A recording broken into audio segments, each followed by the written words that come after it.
Hi, I'm Dani. Welcome to this 2023 recap for Miss South Africa. I hope you enjoyed this episode enough to choose to subscribe, and if you want access to the extended version of this episode, check out memberships. I struggled to find a full episode of this pageant, so I apologize if there are things that I missed. I tried to just patch together the bits and pieces that I could find, so it was a little bit rough. So I'm going to jump right into the swimsuit competition. So if you didn't follow this pageant before, it might surprise you to know that there were 7 finalists at the top of the show. That is because they had a selection process where they had a top 30 that all submitted and were selected by the organization. The top 30 was narrowed down to a top 12, and the top 12 went on to compete at an online series that they created called Crown Chasers. And if you haven't seen it, you need to go watch it. I actually created an episode about Crown Chasers that you need to watch, because this show that they've created, it's essentially a masterclass on what judges are looking for. So if you're a pageant contestant, you're like, I don't know what judges want, watch my recap and then go back and watch Crown Chasers, and you're gonna go, oh my gosh. First of all, Natasha, this is funny to me. Like, she's in green, and she was in green when she was second runner up before last time she competed. So what I really liked about her here is that I could feel such a shift from her. So I think that when she competed at Miss Universe in 2020, that she just had the weight of the world on her shoulders. She just felt like there was so much expectation, and it looked like it. Versus for this performance, she looked like she was having the most fun on stage. Huge difference, and that fully affects how you get scored at pageants. That's why, ladies, it's like, like, do as much as you can to prepare at a pageant, but once you get there, doesn't matter. Just have a great time, because that confidence will carry you further than all the worrying in the world will. Homeball, here we go. Once again, here's a contestant that was really having fun on stage. Like, you could see that from her, and that is such an attractive quality, especially for swim. Melissa, I'm just obsessed. I've been obsessed with her for years. I love her just little hair toss that she did. I thought it was super fun. She's always stunning. She's always glowing. I love her smile. I am obsessed with her. I really want her to represent South Africa. Nande, I loved her in this orange on stage. It was fantastic, and I just have to say, I just think she's so beautiful on stage, like, just stunning on stage. She has a great stage face. Bryoni, this was an interesting performance. So I thought that she was beautiful. It's really, honestly, it's like her smile. It's like her lips and her smile are so beautiful. I mean, she is just stunning. The yellow looked amazing on her, but I was like, girl, we got to get this performance moving. I felt that she was holding her poses too long, and she's not going to be able to do that at Miss Universe. So she's got to really pick up the pace in the future for her onstage competitions. Anyways, this was way too short for me. So our ladies in the top 5 were Homba, Nande, Natasha, Bryoni, and Melissa. Next, the ladies got to compete in gown, as far as I know. I don't really know if I missed anything. So let's talk about the gowns. The gowns were stunning. These were probably some of my favorite gowns we've seen on the Miss South Africa stage. So typically they work with one designer, and then you get to see essentially like a collection on stage. Also, did you notice the similarities between this gown style and then the dress that Natasha wore for her national costume when she competed at Miss Universe? Is it the same designer? I don't know. You let me know. Either way, very similar. Nande, wow. Okay, so she was a moment in gown, okay? I feel like from the moment that we saw her, from the moment that the camera just like hit her, it was like I could feel her presence through the screen, and that is what you need for gown. And this gown was just perfection on her. It looked so amazing.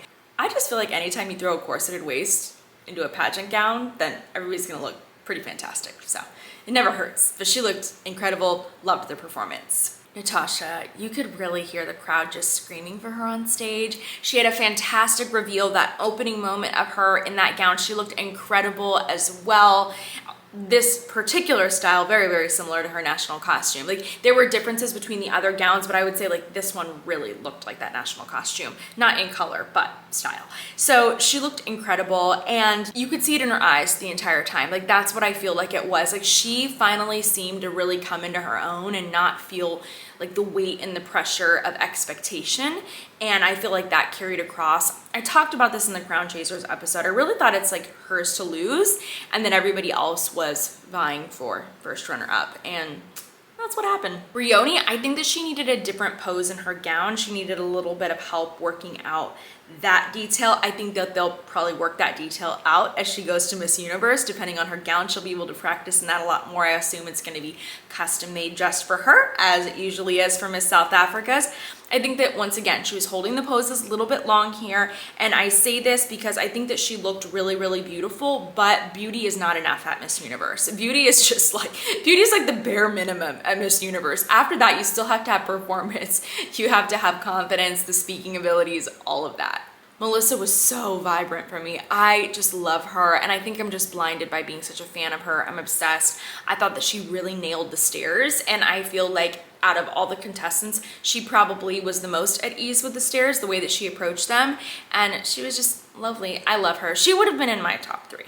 Now each of the ladies had 30 seconds to answer their onstage question, and I love South Africa for this because I just feel like these ladies excel in their speaking abilities, and I know it's because like they're constantly working with them on that. I talked to Werner about that. He was like, yeah, we love to give them the hardest questions. So they're very prepared, and you can see that here. So Homvo was asked this question: social media has created a society which is somewhat personally disconnected and digitally connected.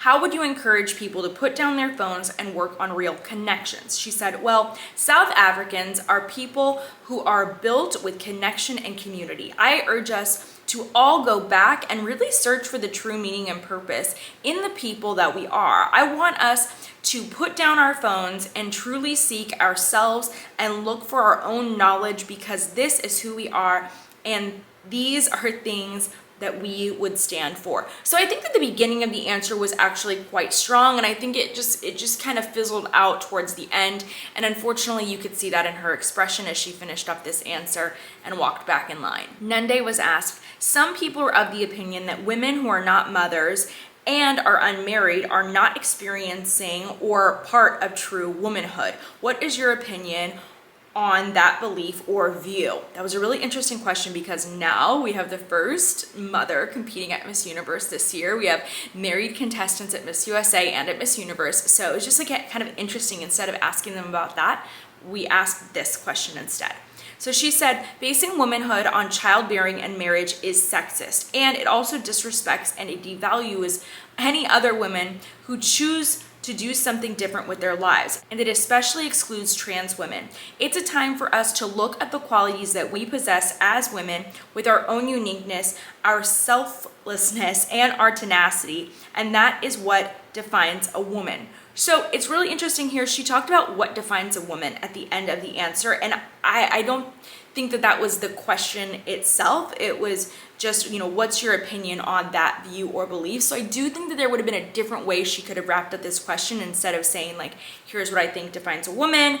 I think that she could have wrapped up just talking about the overall experience of womanhood and what that means to her. Natasha was asked by Arbany, do you believe it's more important to ask a child who they want to be when they grow up, or what problem do they want to solve? Love this, very interesting question. She says, definitely who they want to be when they grow up, because it's not a child's responsibility to seek solutions for damage that our generation has done. We are in charge to cultivate our transformational leaders and to cultivate those mindsets. So, great strong answer. She really got the crowd going here. This answer was actually quite a bit shorter than all of the other answers, and that just goes to show you don't need a really long, exhaustive answer, but you have to have a strong answer. Bryoni, they asked her, South Africa faces many challenges, including poverty and inequality. How do you envision using your platform as Miss South Africa to address these issues and make a positive difference in the lives of those who need it?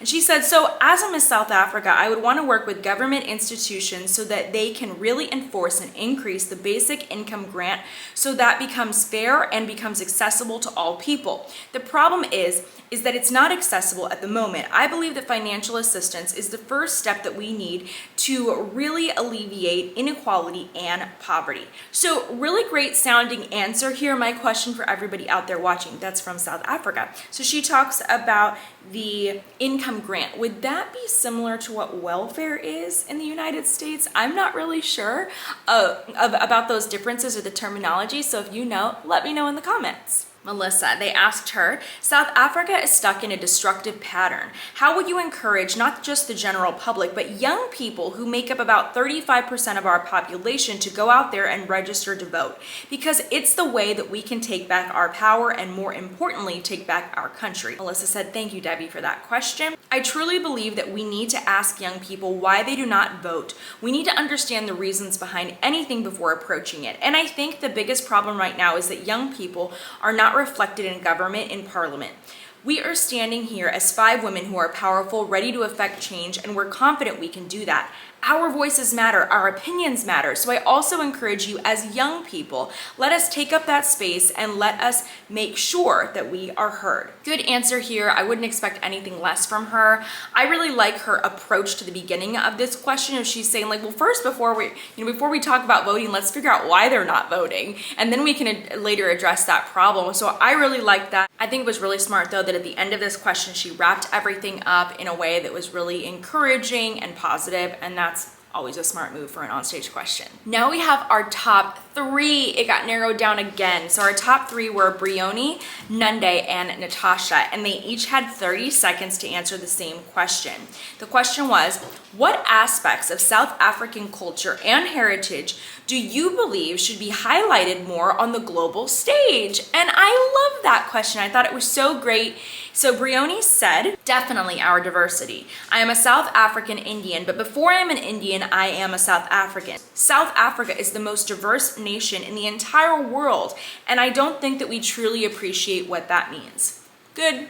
Fair answer here. I mean, I feel like it was a pretty safe answer, nothing we maybe haven't heard before, but the way that she delivered it was solid. Nande said, I think what should be highlighted more is, and then she said something in South African, we as South Africa are struggling as a nation, yet it's still within us to make sure that we help one another. We still have a vision of making sure that we have a multiracial South Africa, equal opportunity for all, and we are still fighting for that cause, and I think the world could learn a lot from us. I loved that answer. I thought that was really fantastic. I liked it. She was like, here's what people can learn about us and our culture and our heritage, but also here's what they can learn from us. And I thought that was just like a really nice point. So Natasha, she said, we need to realize that our strength is in our diversity and that our shared humanity is what brings us together. We are only as strong as we are united and as weak as we are divided. I know that you can't walk a road alone. South Africa, you have played a critical role in the women standing here tonight. I am ready to serve you, and I am because we are. Now she almost got cut off a little bit at the end there, but she barely made it. She got the answer out. So this was a really great answer, and I thought that this one was really distinctive because she talked about, not just the answer itself, but just telling the judges, the audience, but I'm here and I'm ready to serve you as your Miss South Africa.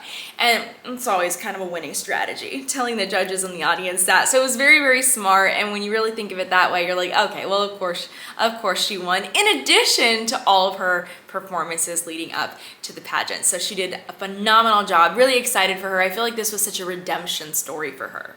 Then we narrowed things down. It was really interesting. So the way that they did the announcement, they didn't just say that Nande was second runner-up. They just said that Bryoni and Natasha were moving on, but there was no other round of elimination. So that to me was just a little bit strange. So now we got to the top 2, and as I've said in this episode, as you probably already know, Natasha was the eventual winner. But, and I talked about this in my Crown Chasers episode, because she's already competed at Miss Universe. You can only compete at Miss Universe one time. Well, where do we send her? Because normally the winner of Miss South Africa goes to Universe. So Natasha decided not to go anywhere, and people were kind of shocked by that. And that does happen from time to time for different pageants. Typically in France, that's what tends to happen, because the role of being Miss France is huge. The role of being Miss South Africa is huge, and it's very involved. Add preparation for an international pageant onto that, and you're basically not going to sleep for an entire year. So she decided that because she already represented South Africa, that she was going to give the opportunity to represent South Africa at a different international pageant to other ladies. So Bryoni will be going to Miss Universe, and then my assumption is that Nande is going to be going to Miss Supranational. So I'm very excited for both of these ladies, very excited for Natasha. She's going to get to serve and just really focus on being Miss South Africa, and that in itself is a gift. I'm looking forward to following their reign and then seeing some of the ladies go on to international competitions. So I hope you enjoyed this episode, and I really, really hope that you will check out the Crown Chasers episode, because it'll make more of this episode probably make sense and it'll just give extra details as well. So I hope you enjoyed it and that you'll check that one out and that you'll come back for lots more very soon. I'll see you later.